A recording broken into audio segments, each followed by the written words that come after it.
Third Squad Jam, Betrayers' Choice, has kicked off with boots on the ground. Barely, as the water is rushing in from all sides, forcing every team towards the center of the map for one big climax. While that moment is still far, far away, that does not mean we ain't getting a lot of high points beforehand. This week, it's Team LPFM. Next week, I'll stop there. Welcome SAO survivors, it's me Gamerturk, your best source of Sword Online information, and this is AGGO Explained, featuring Season 2 Episode 2, The Great Freight Car Operation. Will you be surprised if I say this was yet another perfect episode with not a single scene left on the cutting room floor? Get used to it, because I have a feeling that's going to be how the rest of it is going to go as well.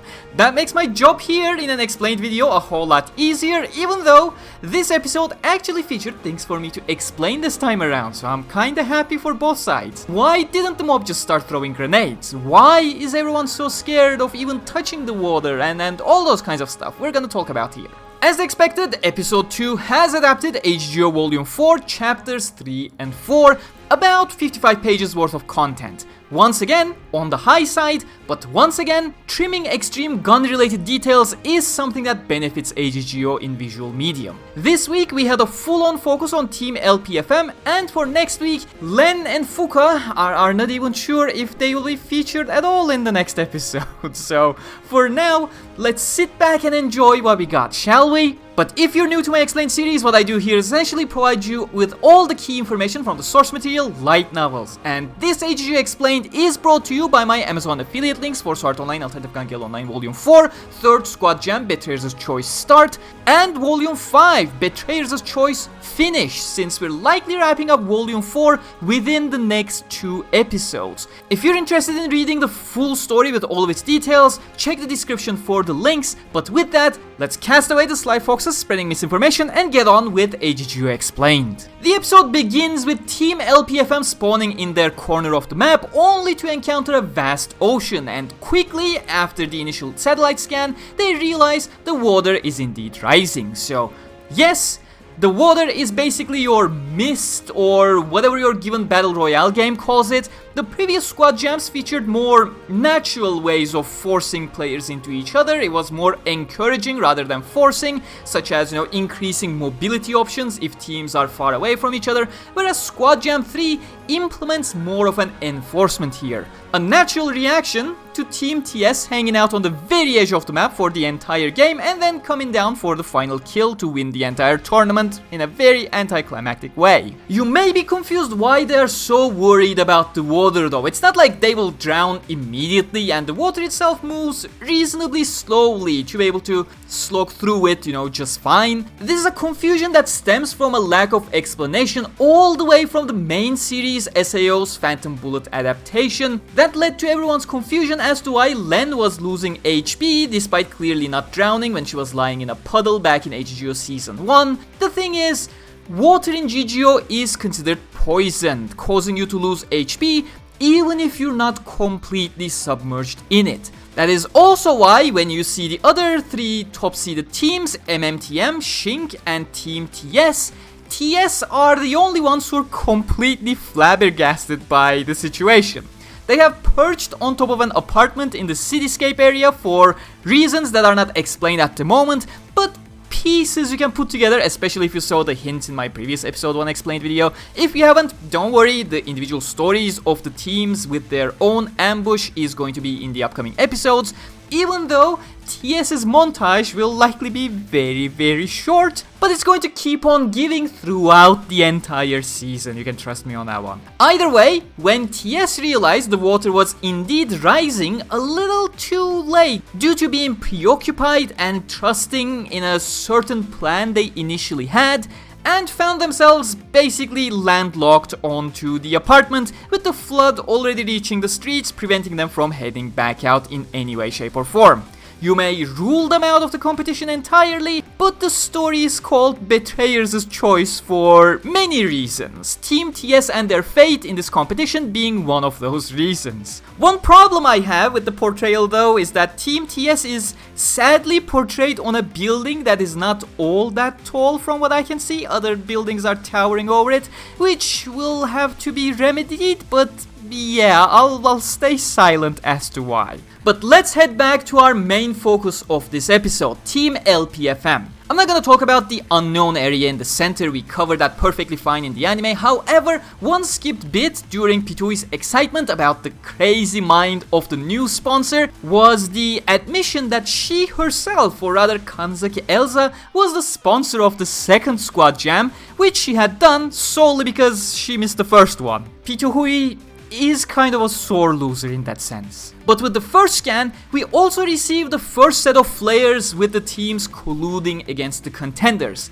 Let's talk about it, since in most games you'll recognize that colluding like that, especially done from the outside of the match rather than due to circumstances in the spur of the moment in the game, it is against the rules. What I'll talk here about that is, well, such a rule does not exist in Squad Jam, so there it is, it's perfectly allowed, that's the end of it. And well, since it is mentioned here for the second time, the first time being the contents of the first episode, I guess I can say it at this moment, but the random group of people the guy also gave the message to in episode 1, those random people, they are actually Team TS. Oh yeah, Gamerturk, keep talking about Team TS. It's gonna do wonders for your watch time to talk about the useless group nobody cares about. Haha, that's what you think.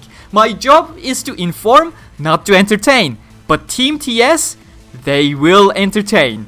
Either way, as you can guess, Team TS, when they were in the lobby, were actually scared to appear in their combat Robocop outfits due to everyone in the lobby wanting their heads. They did not want to be recognized by the crowd as they were there, but that had the benefit of the planner of the ambush also not recognizing them as Team TS and actually handing them the entire plan as well.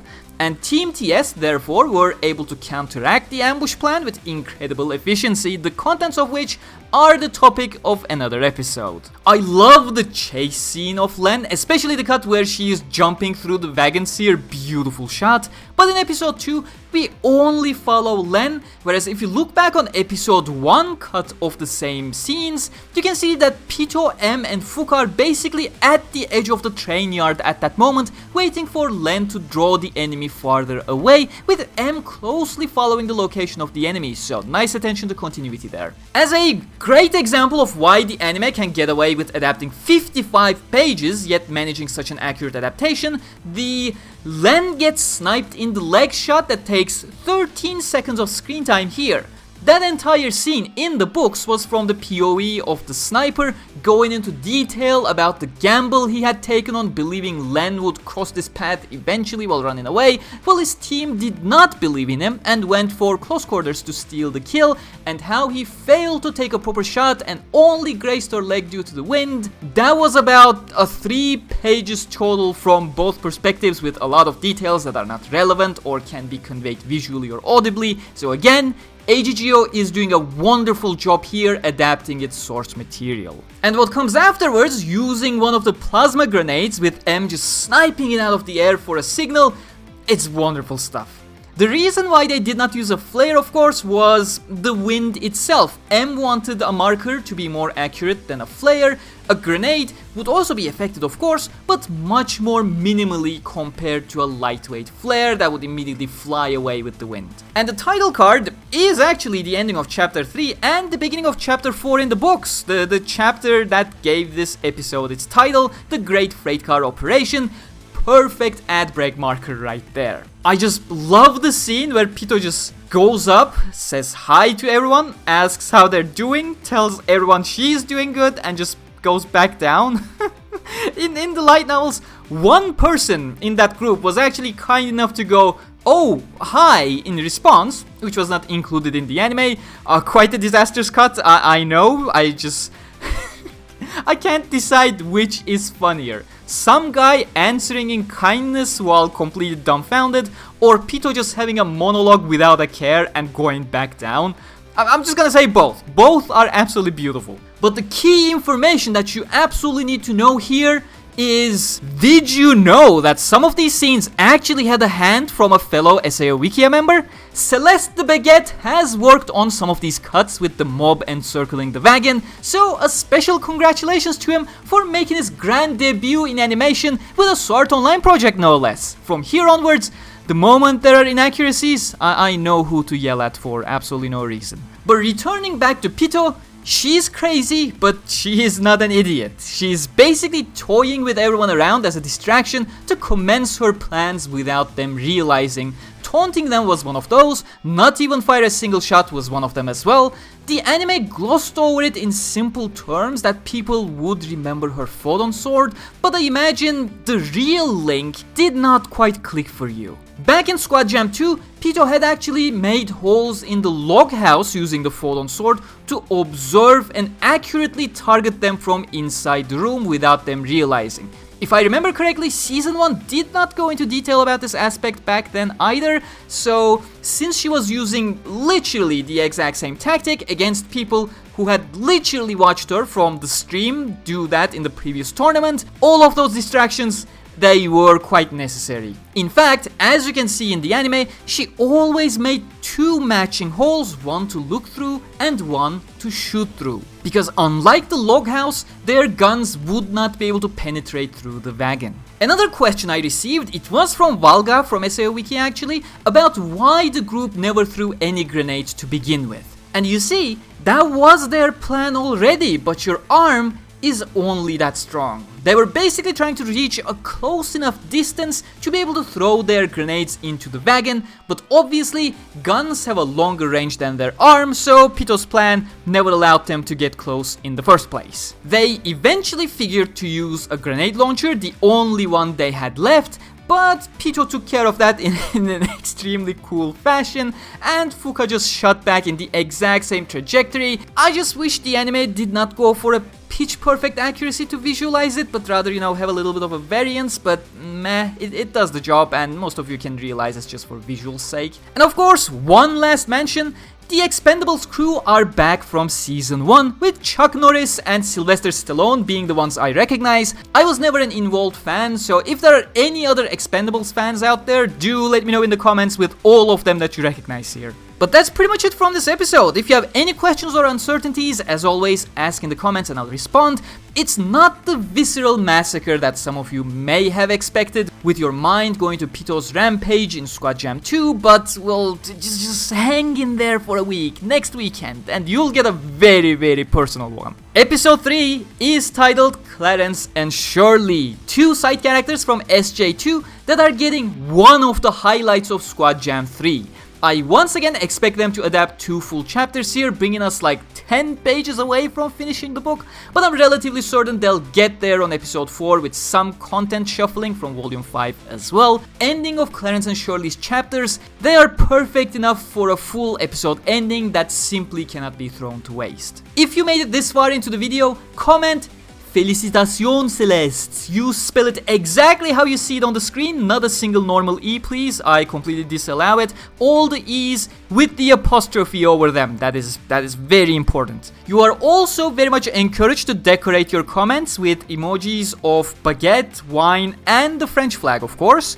If you want to read ahead, Sword Art Online Alternative Gun Gale Online Volume 4 and Volume 5 links are going to be in the description. However, AGGO is just one of those extremely rare series where I'll say, just enjoy the anime. It's a much better medium for this series. The ones interested among you may be curious why I made no opening explained for AGGO Season 2, but the opening was much more character showcase oriented rather than story oriented, so I basically had no material to make an opening explained with. But with all of those, I thank you very much for watching, hope you enjoyed, and I will see you all in the next one, and until then, stay cool.